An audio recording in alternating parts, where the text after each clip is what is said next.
7 news में आपका स्वागत है। आइए दिखाते हैं आपको आज की सबसे बड़ी खबर। क्या लेकर आए हैं इस पे खास? मैं चांदी का कुछ जेवर लाना शुरू कर रहा हूँ, मार्केट से शुरुआत कर रहा हूँ, श्री गणेश कर रहा हूँ।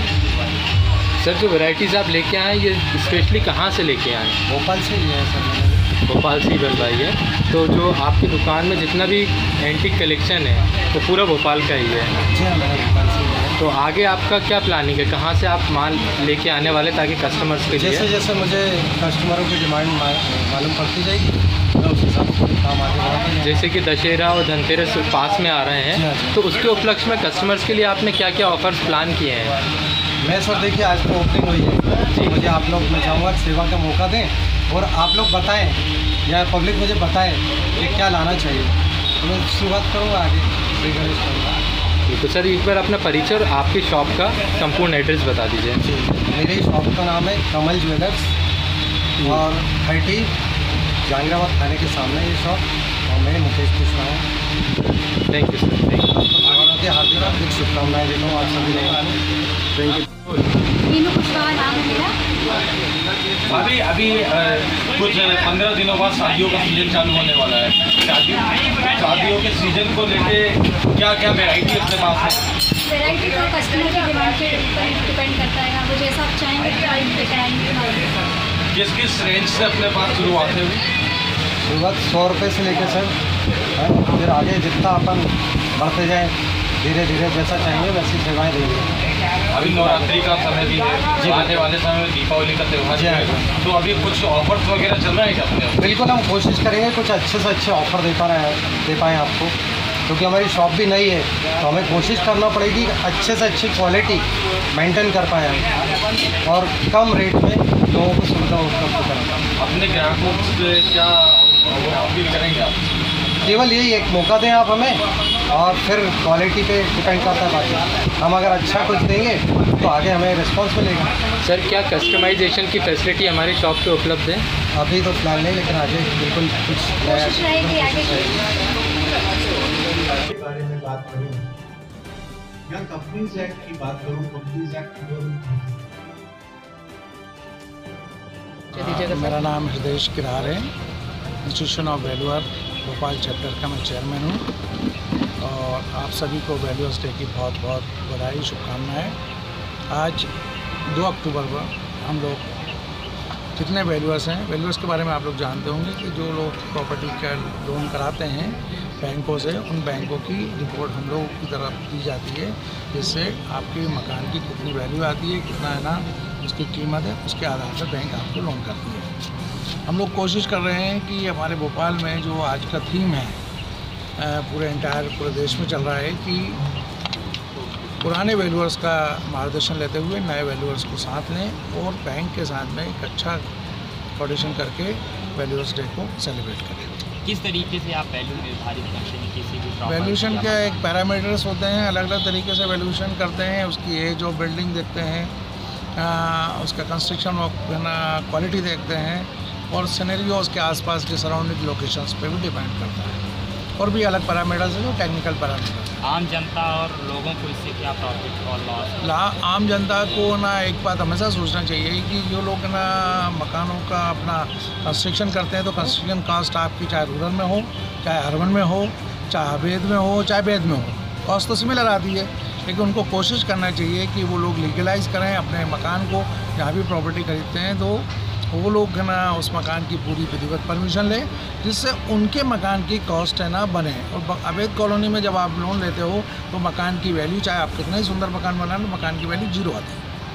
आज आपकी मीटिंग है, कितने सदस्य यहाँ पे शामिल हुए? हम लोगों ने 30 लोगों को है ना 30 से 35 लोगों को किया है, और वो हमारे सारे मेंबर्स आए हुए हैं, और वो हम लोग आज इसको सेलिब्रेट कर रहे हैं। धन्यवाद।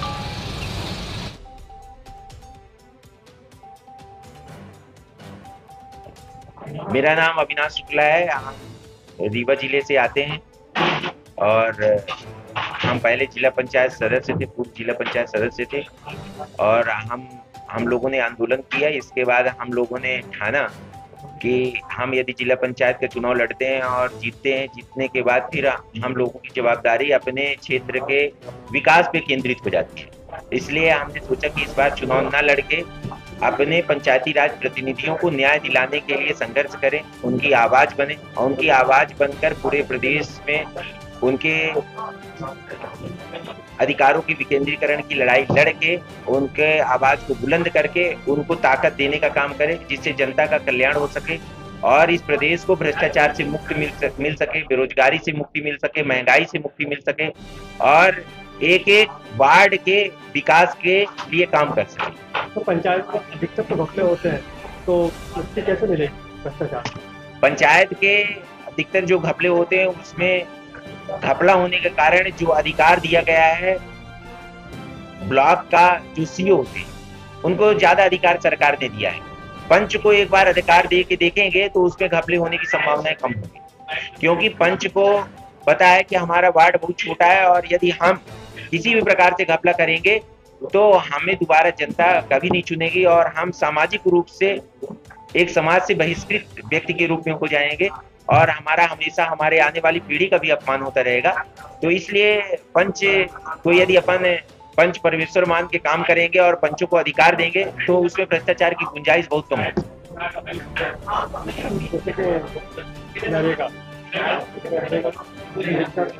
ये नरेगा का काम जनपद से पूरा नहीं होता, जिला पंचायत से भी होता है और जितने भी बड़े बड़े अधिकारियों की संख्या जुटती जाती है और छोटे जनप्रतिनिधियों का महत्व तो घटता जाता है, उसमें भ्रष्टाचार की गुंजाइशें उतनी बढ़ती जाती है। मेरा ये कहना है कि छोटे छोटे जनप्रतिनिधियों का इन्वॉल्वमेंट, मैं छोटा सा उदाहरण देता हूँ कि यदि कोई जनपद का सीओ है, वो सपोज करिए ग्वालियर से रीवा गया या सतना का भोपाल आ गए, तो वो अपना भ्रष्टाचार किए, क्या किए, उसके बाद वो अपने गांव लौट गए। मगर यदि कोई पंच है, यदि वो भ्रष्टाचार करता है तो वो हमेशा उसको समाज के में दुख सहना पड़ेगा और समाज के लोग उनको हमेशा बोलेंगे, अपमान की जिंदगी जीना पड़ेगा और आने वाली पीढ़ी को भी अपमान की जिंदगी जीना पड़ेगा। इसलिए भ्रष्टाचार से वो डरेंगे और डर के और समाज के विकास के लिए और सही व्यक्ति को काम करेंगे और यदि कोई गड़बड़ करता है तो उसको जनता दोबारा नहीं चुनेगी। मगर कोई अधिकारी यदि गलत काम करके अपने गांव चला जाएगा, रिटायरमेंट हो जाएगा, तो वो उसको दंड नहीं मिल पाता है।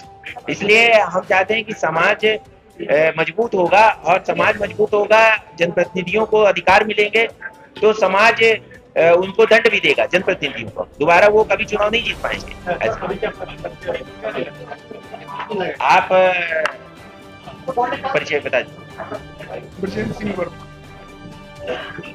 जिस जिले से? भोपाल जिले से। राष्ट्रीय महासचिव और मुझे लगता है कि आज जो प्रश्न किए गए हैं, सिर्फ एक छोटी सी बात बोलना चाहता हूँ, वो गौर विषयों को लेके क्या होगा क्या नहीं होगा, ये बहुत बात की बात है। हम नई सोच या सकारात्मक सोच के साथ ये मैडम को बैठाइए। हमने पार्टी का निर्माण किया है और जितने बहुआयामी क्षेत्र हैं, चाहे वो शिक्षा हो, स्वास्थ्य हो या कोई भी पॉलिसी हो, उन सभी में स्ट्रक्चरल रिफॉर्म्स करेंगे। और एक मैं बड़ा वर्ड यूज करना चाहता हूँ, हम लोग वैकल्पिक राजनीति की बात कर रहे हैं भाई साहब। तो जब वैकल्पिक राजनीति की बात हो रही है, ऑल्टरनेटिव पॉलिटिक्स की बात हो रही है, एक मिनट को रख लीजिए पहले। जब हम अल्टरनेटिव पॉलिटिक्स की बात कर रहे हैं तो उसके अंदर जैसे आपने ये प्रश्न किया, ये बहुत बात की बात है। ऐसा क्यों होता है? अगर लीडरशिप क्वालिटी जो होती है वो बेहतर नहीं है, तभी ये सारी चीजें होती। और अगर हम पार्टी का शुभारंभ कर रहे हैं तो मुझे लगता है और विषयों पर इतने महत्वपूर्ण है। हमारा विजन और मिशन एक लाइन है, केवल क्या, संतान मॉडल समाज की स्थापना, हिंदुस्तान में बेहतर शिक्षा, स्वास्थ्य की व्यवस्था करना और प्रशासन में सारी चीजों को बेहतर है।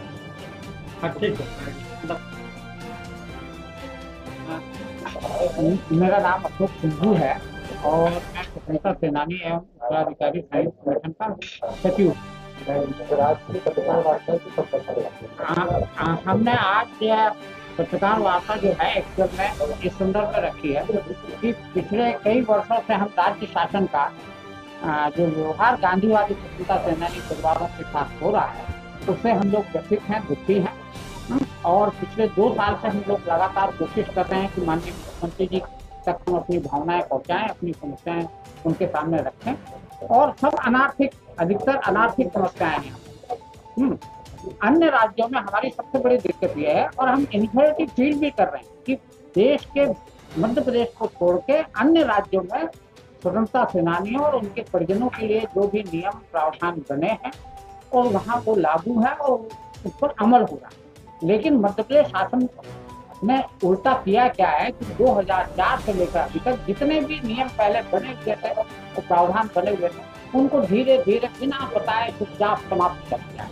आज मध्य प्रदेश में स्वतंत्रता सेनानी परिवारों को राहत पहुंचाने के लिए एक भी प्रावधान बाकी नहीं।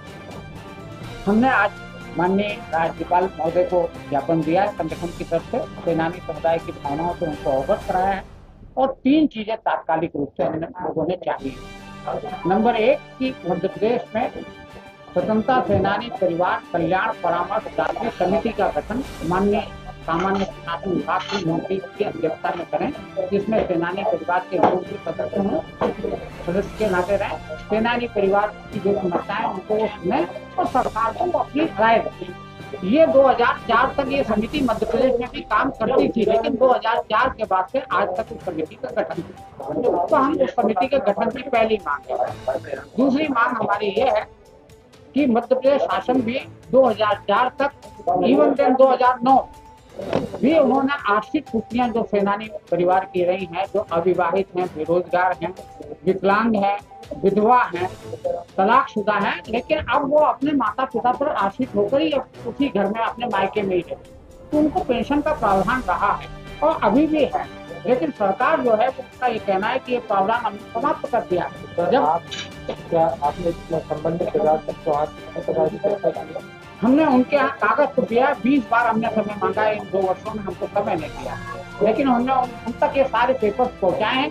सामान्य प्रशासन विभाग के मंत्री जी से भी चर्चा की है, उनको भी ये सब कागज दिए हैं और राज्यपाल महोदय के यहाँ बस उन्होंने कहा कुछ नहीं, उन्होंने कहा ठीक है, उन्होंने लिखा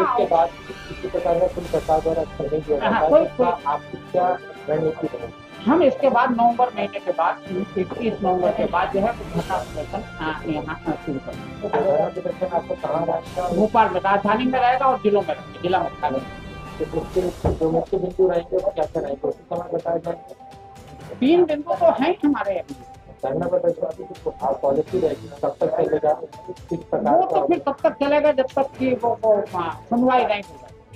ये 5 सालों से हम लगातार निकाल रहे हैं, इस बार हमारा 6वां वर्ष है।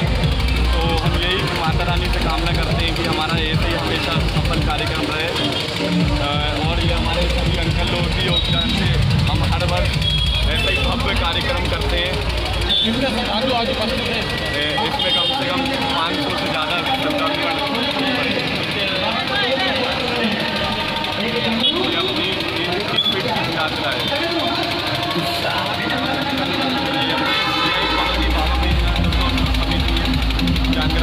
वहाँ से लेके अपनी काली मंदिर तक।